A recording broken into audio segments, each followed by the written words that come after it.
June 23rd, 1941. A dirt crossroad near Grodno, western Belarus. Hauptmann Werner Schmidt pressed his binoculars against his eyes, watching through the morning mist as his reconnaissance company advanced through the village ahead. 3 days into Operation Barbarossa, confidence surged through every German soldier. Poland had fallen in weeks. France had collapsed in 40 days. The Soviet Union, Stalin's workers' paradise built on purges and propaganda, would be no different. Wehrmacht intelligence had assured them the Red Army possessed only obsolete equipment operated by incompetent crews. The blitzkrieg that had conquered Europe would roll east to Moscow within months. Then Schmidt saw something that would haunt German tankers for the rest of the war. Through the smoke and dust, a shape emerged that didn't match any silhouette in his recognition manual. Low, wide, moving with unexpected speed across terrain that should have bogged it down. The morning sun glinted off armour, angled impossibly steep. When the first Park 37mm anti-tank gun opened fire, Schmidt watched the shells strike the approaching tank and ricochet skyward like sparks off an anvil. The German gun crew fired again. And again. 23 times they would later count, before the Soviet tank's turret swiveled and obliterated their position with a single 76.2mm shell. What Schmidt was witnessing was Germany's first encounter with the 34, a tank that would shatter every assumption the Wehrmacht held about Soviet industrial capability. The shock began on June 22, 1941, when 4 million German and Axis soldiers crossed the Soviet border in Operation Barbarossa. The largest invasion force in history advanced on a front stretching from the Baltic to the Black Sea. General Franz Halder, Chief of Staff of the German Army, wrote in his diary that evening that the enemy would be destroyed within 12 weeks. German tank commanders entered Soviet territory with supreme confidence.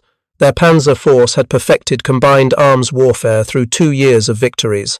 The Panzer III, mounting a 50mm gun, and the Panzer IV with its short-barreled 75mm gun, had proven adequate against every opponent from Warsaw to Paris.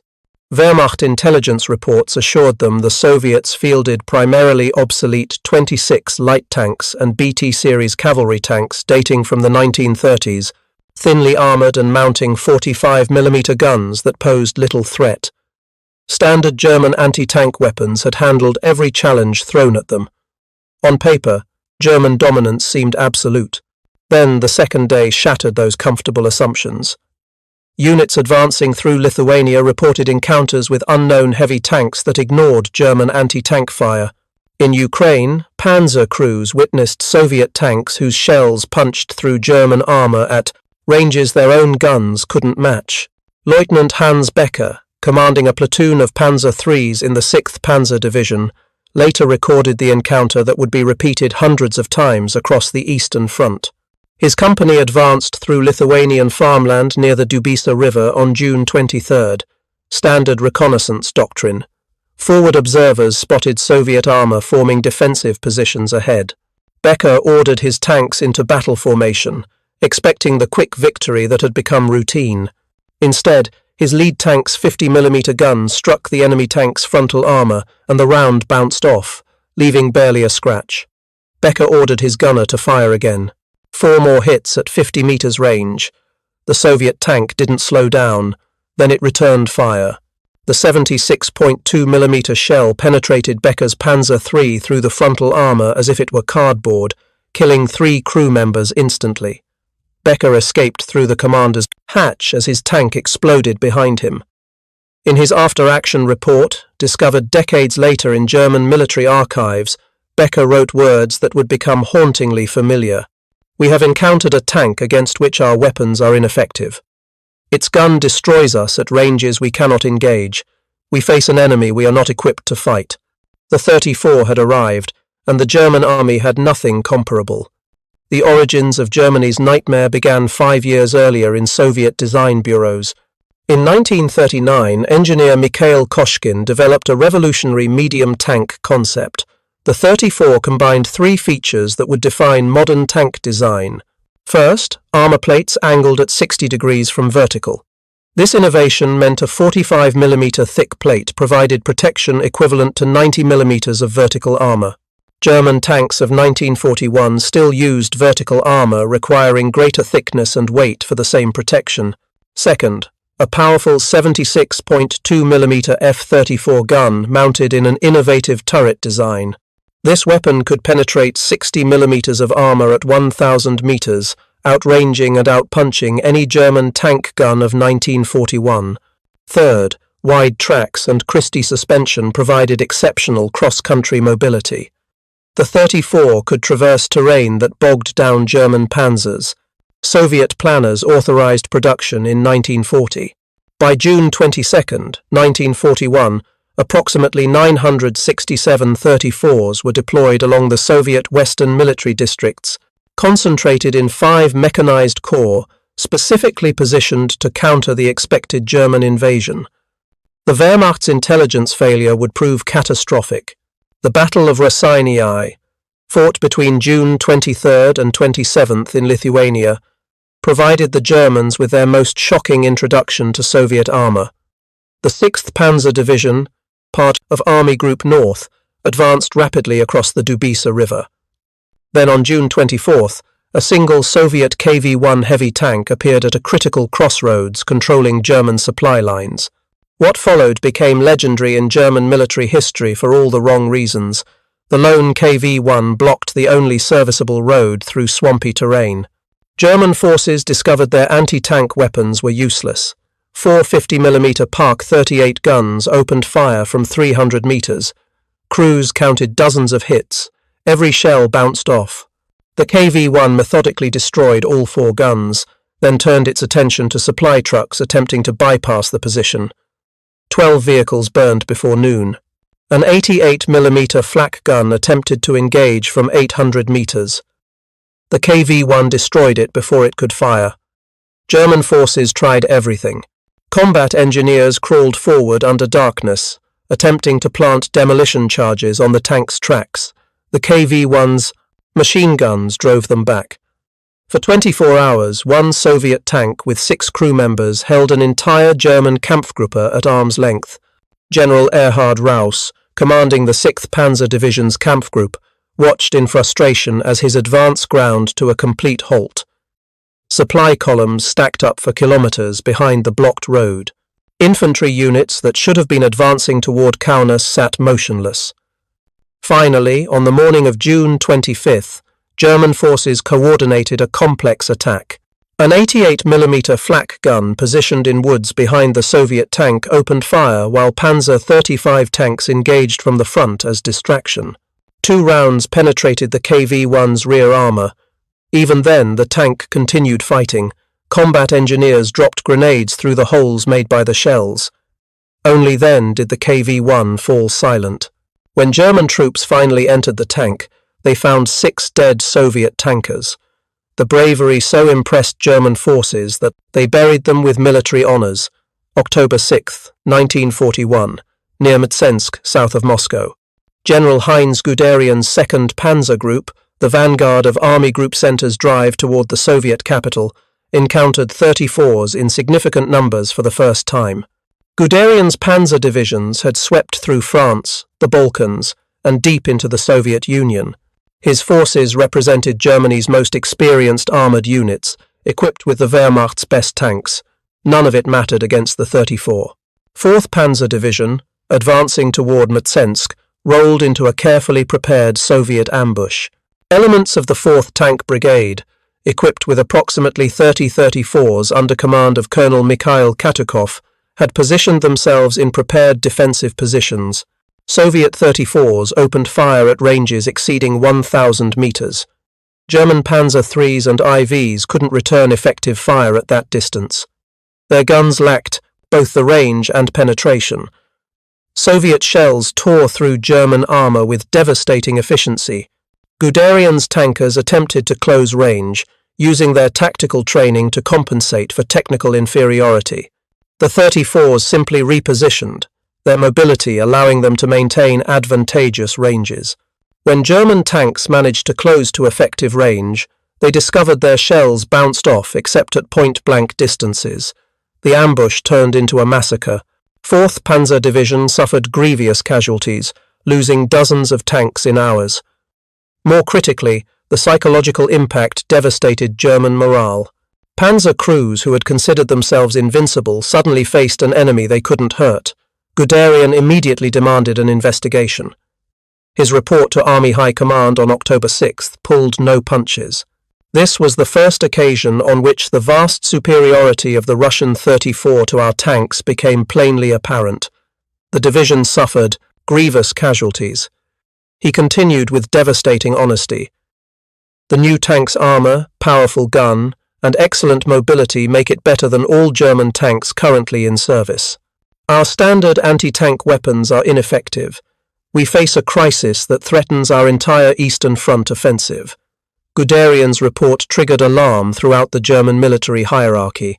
Field Marshal Paul von Kleist, commanding Army Group South, inspected captured 34s and reached an even more disturbing conclusion.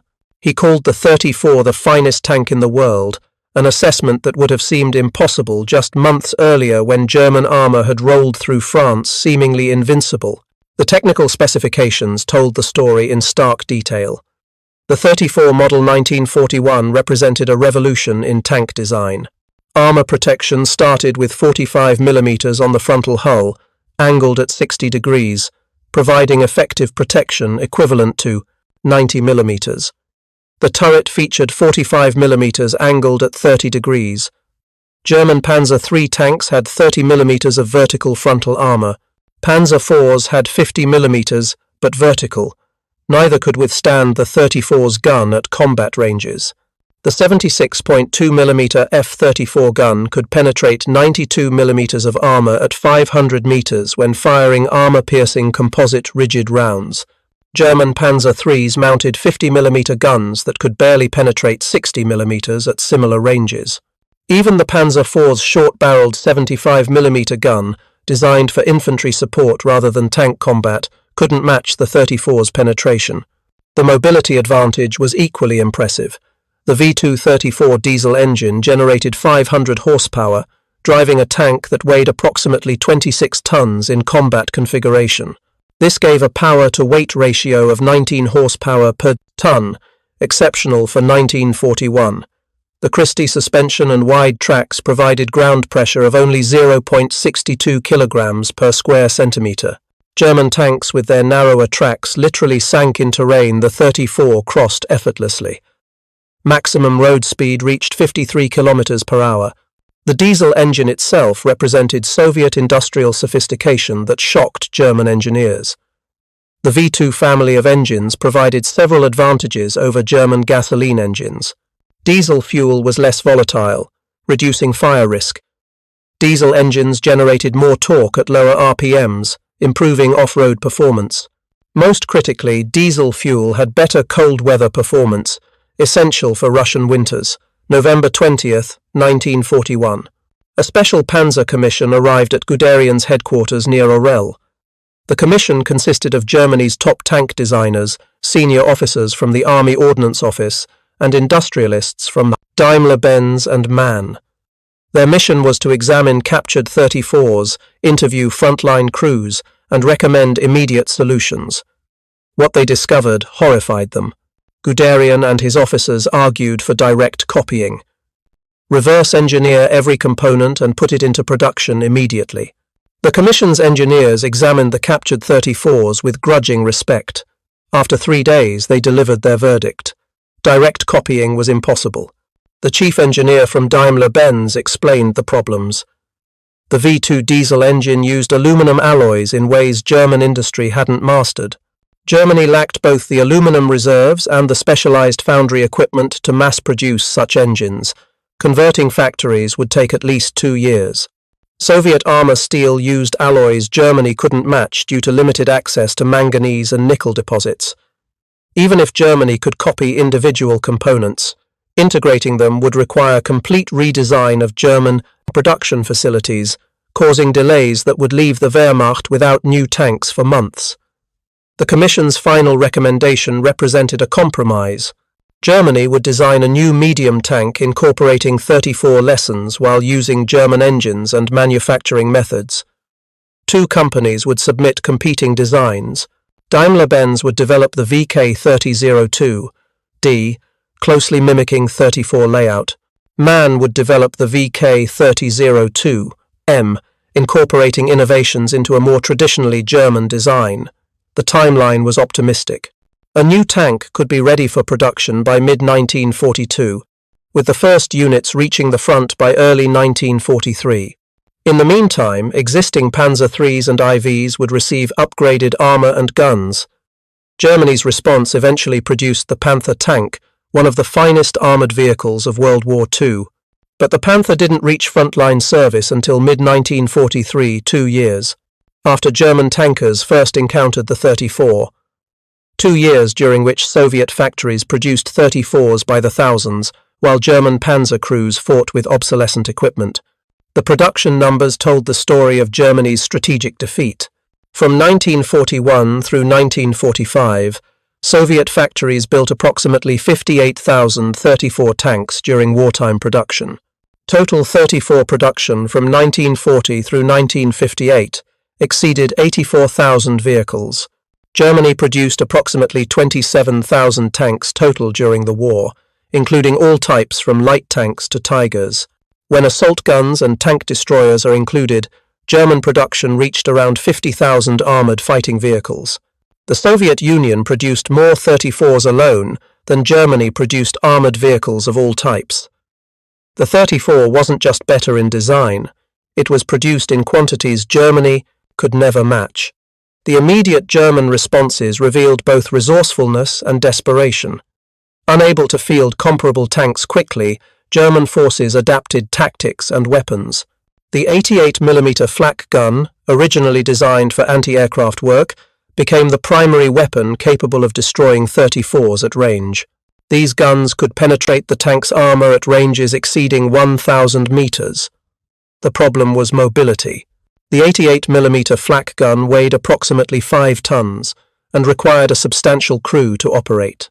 German forces increasingly dug in these guns at key defensive positions, creating anti-tank strongpoints. This defensive doctrine contradicted the mobile warfare philosophy that had brought Germany its early victories. Infantry received enhanced anti-tank training, learning to attack Soviet tanks with magnetic mines, satchel charges, and Molotov cocktails. These close assault tactics required extraordinary courage.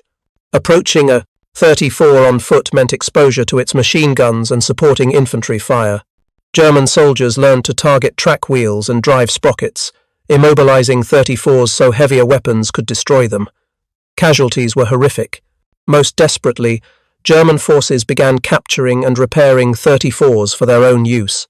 By mid-1942, the Wehrmacht operated approximately 200 captured 34s, designated Panzerkampfwagen 34747R in German service.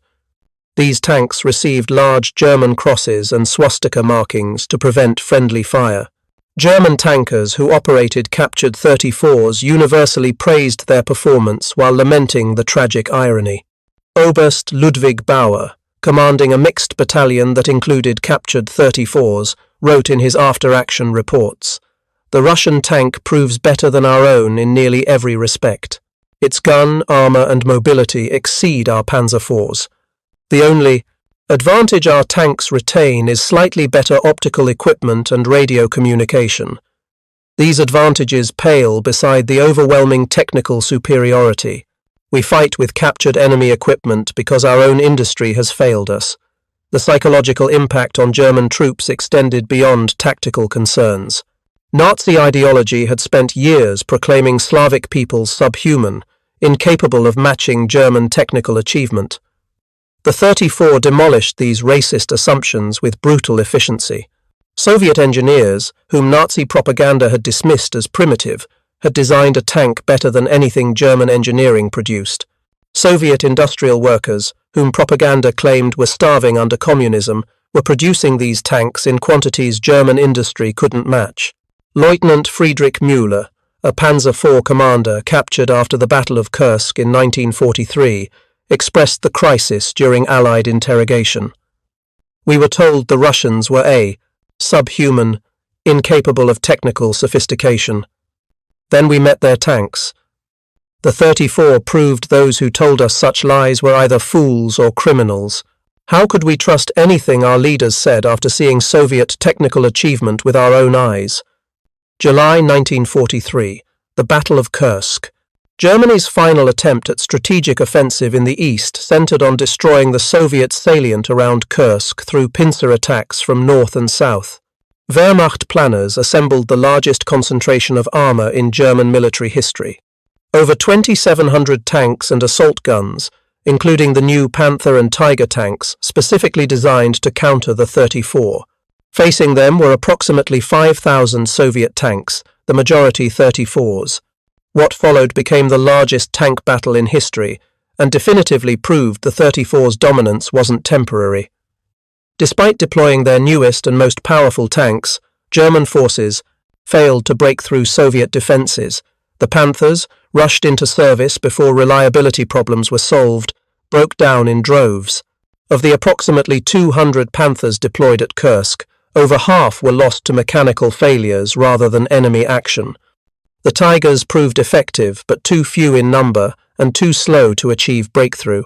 Meanwhile, Soviet 34s mauled German armoured formations through numerical advantage and improving tactical employment. Kursk demonstrated that even when Germany finally fielded technically comparable tanks, the 2-year production advantage Soviet industry had exploited proved decisive. The broader industrial comparison revealed why Germany could never overcome the 34's impact. The 34 embodied a design philosophy fundamentally different from German tank development. German engineers pursued perfection.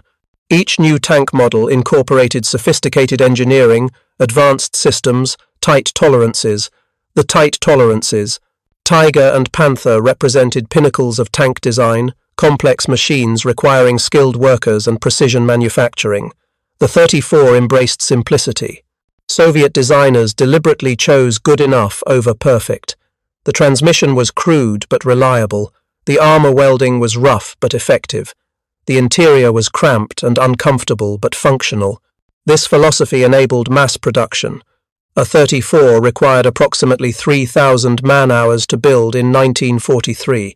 A German Panther required approximately 55,000 man-hours. Soviet factories could build 18 34s in the time German factories needed for one Panther. By late 1944, the Eastern Front had become a grinder, consuming German armor faster than factories could replace it. Soviet forces deployed 34s in massed formations, overwhelming German defensive positions through sheer numerical advantage. The few remaining German armored units, equipped with technically advanced Panthers and Tigers, fought brilliant tactical actions but couldn't affect strategic outcomes. The industrial and numerical advantage the 34 represented had become insurmountable. April 1945.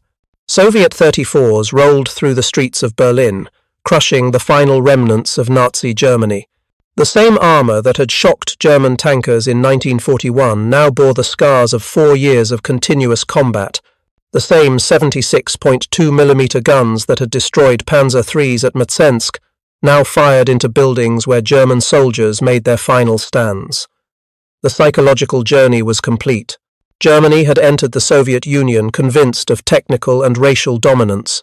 They exited it having learned that ideology couldn't stop armor-piercing shells, that propaganda couldn't compensate for industrial capacity, that racist theories provided no defense against better engineering. The post-war assessment by German tank officers provided the final verdict. General der Panzertruppe Friedrich von Mellenthin, one of Germany's most experienced armor commanders, wrote in his post-war memoir, "We had nothing comparable to the 34. It was faster, better armored and better armed than our tanks when we first encountered it in 1941. By the time we finally developed comparable vehicles in the Panther and Tiger, the Soviets had built so many 34s that numbers overwhelmed quality. The 34 won the tank war on the Eastern Front not through technical perfection, but through the Soviet Union's ability to produce them in quantities we could never match. Oberst Walther Nering, who had commanded panzer divisions from France to Russia, was more direct in his Allied interrogation. The appearance of the 34 was the psychological turning point of the war for German tank crews. We suddenly realized we faced an enemy who could outdesign, outbuild, and outfight us in armored warfare. Everything we had been told about Soviet inferiority proved false. The 34 demonstrated that the war was lost before it truly began. We simply hadn't known it yet. The final production statistics told the story with brutal clarity. Total wartime 34 production from 1940 through 1945 reached approximately 58,000 vehicles. Including post-war production through 1958, total 34 production exceeded 84,000, making it the most produced tank in history until its successor, the T-54. The 34 fought in Korea, the Middle East and Africa, remaining effective against more modern opponents for decades. Germany's response to the 34, the Panther, was produced in approximately 6,000 units. The Tiger, Germany's heavy tank answer, numbered fewer than 2,000 produced. Technical excellence couldn't compensate for industrial shortcomings. The lessons extended beyond military history into strategic planning. The 34 demonstrated that wars were won in factories as much as battlefields. Industrial capacity, resource availability, and production efficiency determined victory more surely than tactical brilliance or ideological fervor.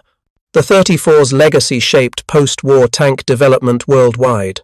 The armor-angling concept became universal. Every modern tank employs similar principles to maximize protection. The emphasis on mobility, firepower, and protection in balanced combination rather than maximizing one at the expense of others became standard doctrine. The recognition that producibility and maintainability matter as much as raw performance influenced every subsequent military vehicle design. Western armies studied the lessons carefully. American tank development shifted towards Soviet-inspired simplicity and reliability. British tank design, which had struggled throughout the war with reliability problems, embraced similar principles. The human story behind the 34's impact deserves remembering. German tankers who faced it weren't defeated by propaganda or ideology. They were defeated by better engineering, produced in greater quantities, deployed with improving tactical sophistication. Many German tank crews fought with extraordinary courage against overwhelming odds. Their commanders wrote repeatedly about the frustration of watching skilled crews die in obsolete equipment while their government lied to them. The 34's appearance forced German soldiers to confront uncomfortable truths. Their equipment was inferior, their intelligence was wrong, their ideology was false. The supposedly subhuman Soviets had outdesigned, outproduced, and outfought the master race. This realization destroyed morale more effectively than any propaganda could achieve. For Soviet tankers, the 34 provided something equally important. In the T-firm in the Raseiniai of Re-01, dark days of 1941, when German forces advanced hundreds of kilometers and captured millions of Soviet soldiers, the 34 proved the Red Army could fight back. Soviet crews knew their tank was better. They might lack training, spare parts, or support, but they had a weapon that could kill German tanks with confidence. That knowledge sustained them through the brutal fighting that eventually turned the tide. The story of the tank Germany never saw coming is ultimately about the dangers of hubris and the importance of respecting opponents. Germany entered the Soviet Union believing Nazi propaganda about racial dominance. They discovered that engineering skill, industrial capacity, and tactical innovation recognize no racial boundaries. The 34 taught them this lesson at a cost of millions of lives and the destruction of Nazi Germany itself. The tank's significance extended far beyond its technical specifications or production numbers. The 34 represented a fundamental shift in how wars would be fought. Total war required total industrial mobilization.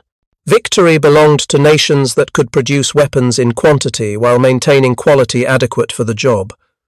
Technical perfection meant nothing if you couldn't build enough tanks to matter.